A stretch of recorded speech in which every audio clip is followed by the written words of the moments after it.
All right, Lauren, you ready? Yes, which means I don't know what we're talking about, so it always catches me. She has no idea, but you probably do because we were asked you to send in questions. It is love part 2 because it seems we talked a lot last time. And we didn't get to a lot of your questions, and there are more. So happily, we're getting to your questions today. And remember, if you have a question or we prompt a question right now, send it in. We love live questions too. All right? Ready? Okay. How can I feel more confident in my love relationships? I always feel like I lose myself in relationships, which makes me feel insecure and powerless. Okay. It seems that sometimes I find that in relationships, people are not telling the truth about what's going on in their head. Their voice in their head. And if you're not telling on yours, guess who isn't telling on theirs? They aren't. Right? Either you're talking about it or you're not talking about it. It isn't because there isn't like a quarterback in the head having comments on fucking everything. On every kiss, on breath, on do you like me, don't you like me, are you thinking I'm fat? Like, did you just touch my roll? Like, anything going on in that head of yours, they're having their head too. So there's like this membrane that needs to be broken in any relationship, whether it's a friendship, a business relationship, or a lover or partner or your child. Like everyone has what's going on in their head. And what happens when you don't confess it, talk about it, or address it at all? Ready? Here's the big line. You believe it's true. You believe it's intelligent. It is making you insecure because you believe it. You didn't ask him, was that a good kiss? Did you like that? What do you want to do later? Did you tell me the truth or are you only doing this for me? Now you're saying you don't tell the truth about, you get lost in your relationship, which means you're not actually telling what you want in your relationship. Oh, I need to go out with Susie tonight. She's really upset about something. He goes, let's go to dinner. Chinese? And you're like, sure. And you're like, didn't we have it 3 weeks in a row? And you didn't go, I don't want Chinese food. Like, why don't we try something else? So that will make you very insecure and get lost in your relationship. So you have to figure out how you get lost. Is it restaurants? Is it sex? Is it movies? Is it where you go this weekend? Is it even just what you talk about? Figure that out. And find out you don't have 70 categories, you have 3. And then confess them to your cute man or woman. Awesome.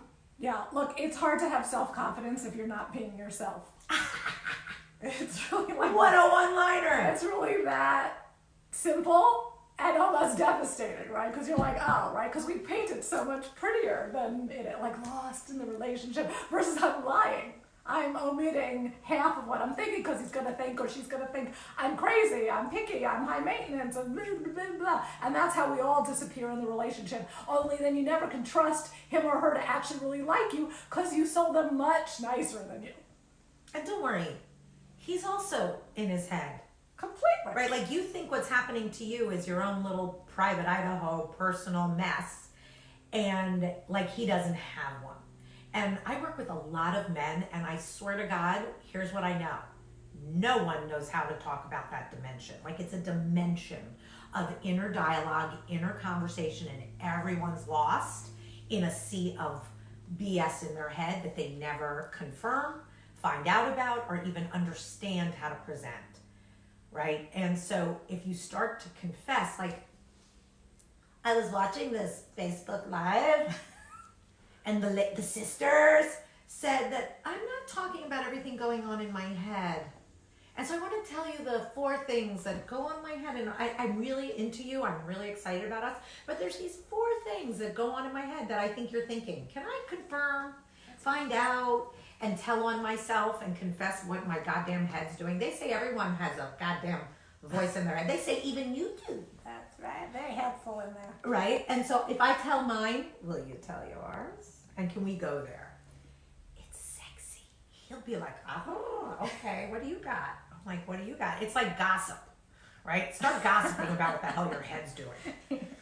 It really is true. And that's your higher self having a conversation about your lower self, just in case you wanted some spiritual terms. Yes. What else? All right, here we These go. are fun. I know. All right. How do you have a partner and be a partner and not get emotionally drained? Hopefully you like your partner. If you want to hear their stories. You're actually into their shit. Right? So my very cute husband is someone I'm very into. And you go, Lauren, has he fixed his issues yet? What do you think, Marnie? I don't know. Do you think he's fixed his issues? No. No, he has his issues, and I'm in love with him and his issues. And so what I would tell you is stop trying to fix him or change him or have him be different. He's really not fixing or changing or ever being different. Now, does that mean he never would or could? No. But if you need like the foundation of that man to be different than he is, you're in trouble. Because what he is today is who there is to be in love with. So if Marnie's in love with me, Marnie, do I forget things? Yes, you do. Marnie, do I say things that you then believe and then I forget them? Yes. Okay, great. Do I forget that too? Yes. Okay.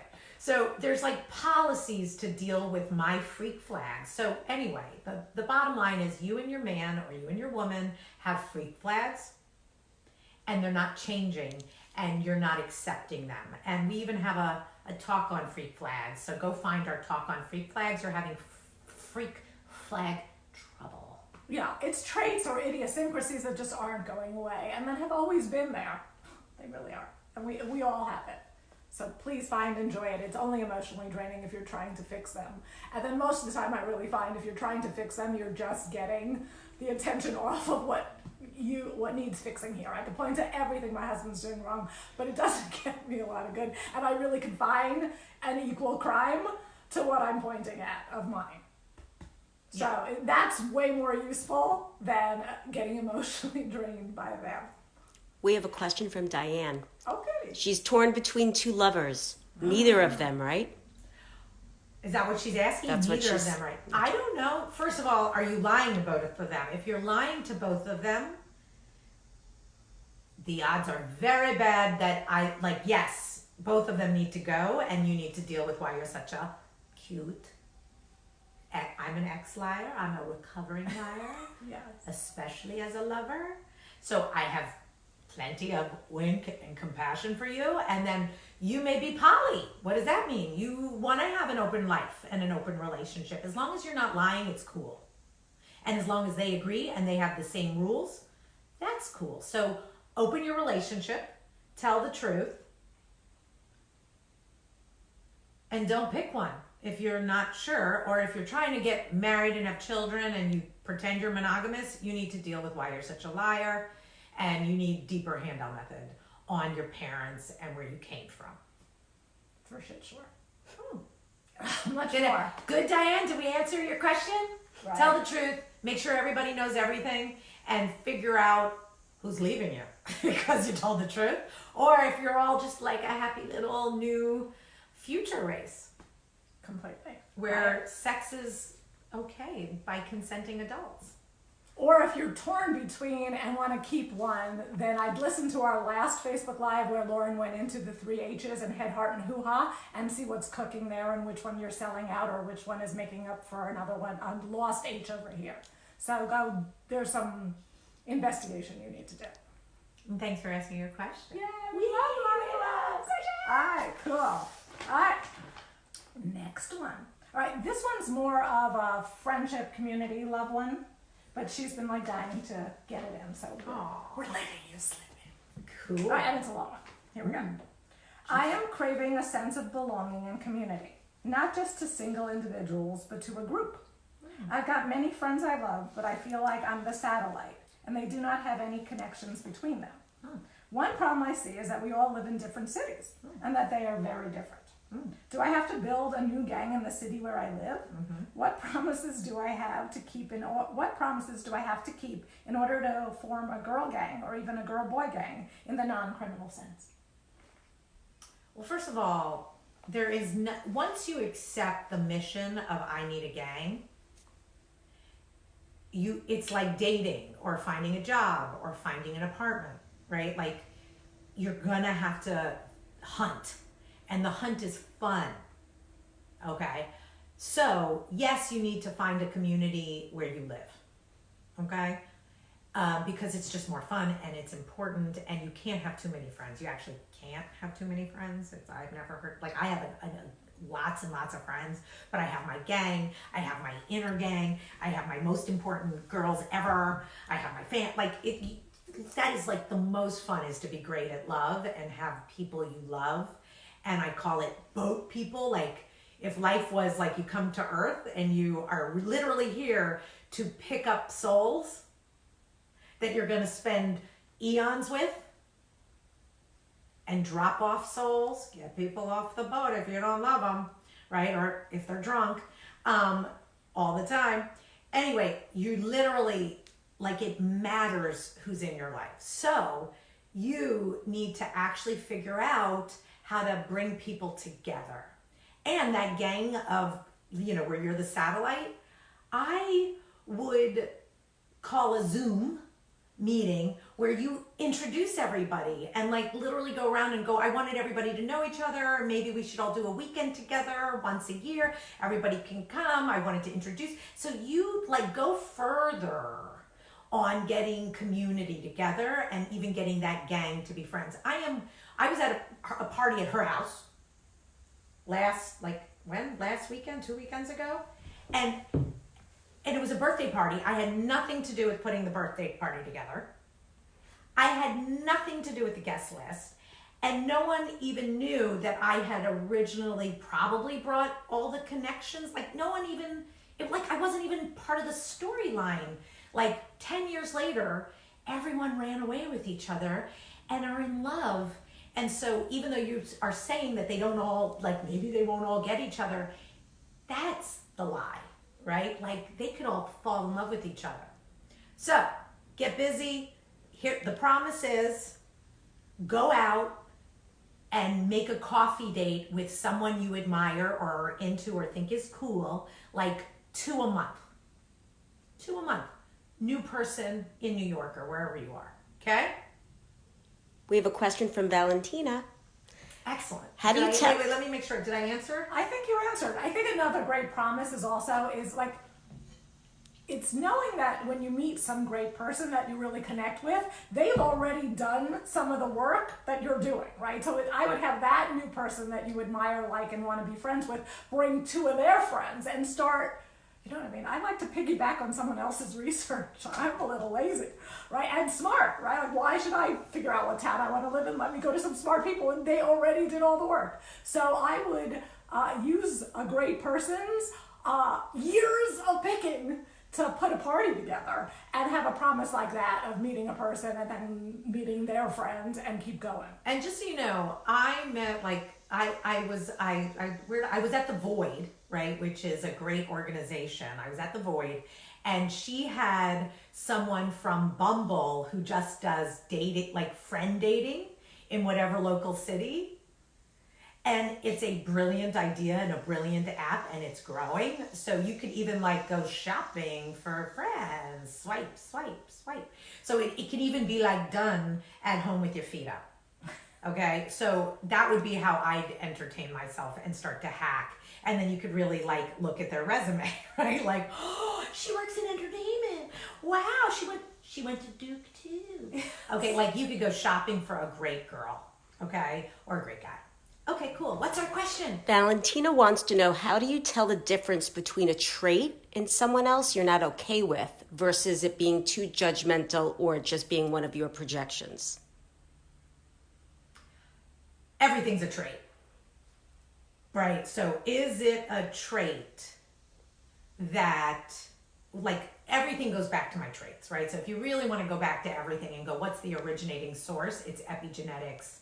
It doesn't mean you don't have variations. Doesn't mean your life didn't have theories and beliefs that happened because, you know, your dad died, sorry. Right? Like, so things happen and then it changes how you live and how you are. But most things go back to a trait. Now, what's the next part of the question? Read it to me again. Pause there. Let me hear it. Versus being too judgmental or being your own projection. Judgmental is a trait. Okay? And judgmental is always projecting, right? So there's nothing else except projecting. So you're asking me, Lauren, are you always projecting onto Marnie what story about Marnie, what you think of Marnie, what you feel about Marnie? Right? The answer is, yes. Fuck yeah. Right? So it's always a trait. All the time. Yes, you're judgmental. And yes, your trait is always projecting. And yes, it's always you. See title of the book. Maybe it's you. What was the answer? Cross out the maybe. It's you. And what can you do about it is two things. Okay? Find people you're really in love with that you can tell the truth to and make fun of yourself with. You're a judgmental bitch. Welcome to me too. I kind of like it. You like yours? I like mine. Right? So there's a way to be honest about it versus like I'm judgmental, Marnie. I don't like your hair up like this and I can't go out with you or I'm embarrassed. Like, I don't know what your judgmental is. So you have to actually get in on that. But yes, it's you. In a loving way. Yeah. Look, it's always good news that it's you. You could do something about it. The only thing I'd add is, given that your thoughts create your reality, right? So you've got a judgmental trait, welcome to the species. You have a thought, wow, I hate how sarcastic he is, right? Except you never have that conversation, or I haven't figured out how to fess it. So you just have that thought in your head of he's a sarcastic fuck, right? And now everything out of his mouth is now seen through that label you gave him or her. And then you're like, maybe I should just get over it, maybe I'm just a critical bitch, but you never have the right fight, which is out with the other person of maybe I'm just being a critical bitch, but I think you're a sarcastic fuck, and then have that fight. It's the only chance to go find out if you're just a critical bitch, or they're sarcastic, or both, and whether it's a good friendship, marriage, or whatever, or not. Agreed. Okay. You're right. But yes, when you're right, you're right. that mama, that was fast. They asked me to repeat that. I will. That was excellent. We should just record that. We did. Oh, wait. All right, it's recorded. I think I said fuck 5 times. All right. All right, let's see. Well, this is a cute one. We always get this one. How long do you recommend getting to know someone before having sex? So first of all, you need to align all the truth about what you're looking for, what they're looking for. Like, you have to go there, right? And you have to, so if you're looking for a committed relationship, and you both have to scream, let's commit, and I mean it, and let's come off the sides, let's stop. Like, once the agreement is truly intact, she made noises. You're welcome to jump in bed. Like, I don't have, if you're, what are you, a 35-year-old? What are you, 28? Like, you're a grown-up. You're allowed to have sex as soon as you want, once you're clear that you both are aligned on your same commitment and same interests. Now, do I think you better know how to talk? Because God forbid sex is a little awkward and he like, you're not that, like, wow, he really likes it hard and you really like it slow, right? And then you're not in a great relationship yet where you can talk about that and you're like, fuck, I have to pretend that was hot. So one, the minute you commit to wanting the same things, you're welcome to get in bed. But I wouldn't get into bed until you know how to communicate in a way that you're not scared to talk about touch me here, don't touch me there. Because sex can't come back, right? Like, once you do it and you're like, ew. Right? He watches too much porn. You think it's porn? And you're never going to be able to say it to him. Now we have a new problem that you introduced because you're fucked too fast. Okay? Yeah. I have nothing to add. It was all dead on good. Follow that advice. All right, I think we're done for the day. So if I asked your question, be on the lookout for an email because you're going to get $50 off of a private coaching session. So rock on, keep sending your emails. Awesome, or freaking call in, type in. What else do we have? Also be on the lookout in Instagram in the bio and comments and Facebook Live for a coupon for interview. There's $75. Sisters are in as the coupon code for interview, and you could also get in. If you get in now, you'll get into Lori Gerber's masterclass. And interview is Lauren's online coaching course that fucking will rock your life and take you through everything you need. We just obviously dabble in it on these events. Interview will take you from beginning to end. And just so you know, I make all my clients buy interview, so I don't have to do the one-on-one session where I'm teaching them the very things that are in interview.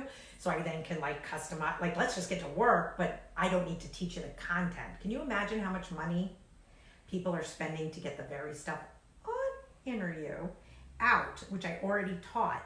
So for $650 minus 75, right? You get everything I teach, really. Okay, and you can listen to it at your own pace. You can get a buddy. You can have an account. Like, it's a brilliant system, okay? So please take advantage of not needing 12 sessions with me. And you get me or Lori once a month, like dealing with your actual homework. This is what I built so I could knock myself off. Get in there. Am I pressuring you? Good. Bye-bye. Till the next one.